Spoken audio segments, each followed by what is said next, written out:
Breaking Eagle News. Today's story is about a little girl who was born with drug addiction, which affects her daily life. Sophia, do you mind telling us a little bit about your story and what you went through? Yeah, of course. So I was born with neonatal absence syndrome, which basically affected me to stay in the hospital when I was a little girl. Like when I was born, I was in the hospital and I was on feeding tubes, and it also caused me to be severely underweight, which still affects me to this day. And the cause of it is because my mother, she was a heavy drinker and she did a lot of drugs when I was younger. Well, when I was still in the womb, which affected me the minute I was born and still affects me to this day. This is a photo of Sophia, 3 days old, in the NICU of Columbus Hospital.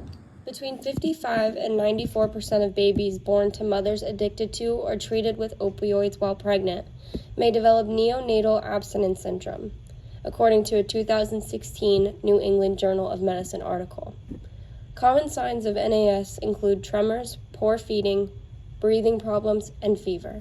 So Sophia, how has your mother's addiction problem affected you, your life? Well, I can't take over-the-counter medicine like other people can because it affects me more than it affects the average person. Like birth control would have a harder effect on me, or even ibuprofen, like simple stuff when I'm sick with like a cold. More susceptible to becoming a drug addict? Well, always, of course. You know, I was born with it, and even now to this day, when I'm trying to take simple pain medication or birth control, I have like this deep craving or something for it, and I just know it's something I can't help or change, and I wish that I could be like every other person, but I'm not ever going to be like them. Do you feel that your mother's drug addiction was a choice? No, I don't believe that it was her choice. When she was really young, she had severe depression and they put her on ADHD medication, which caused her to lose a lot of weight, and it caused my grandma to be severely worried about her, which caused her to go back to the doctors and put her on antidepressants.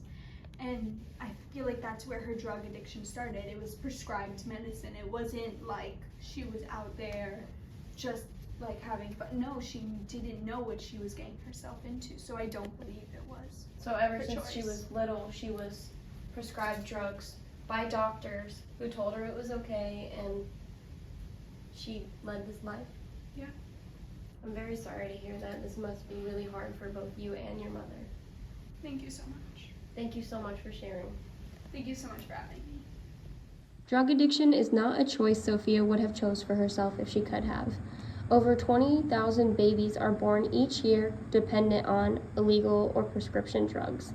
Similarly, more than 131 million people, 66% of adults in the U.S., use prescription drugs. The data shows that 80% of first-time heroin users started by misusing prescription pain medication. This has been Eagle News, giving you a little bit of awareness about drug addiction. Thanks for watching.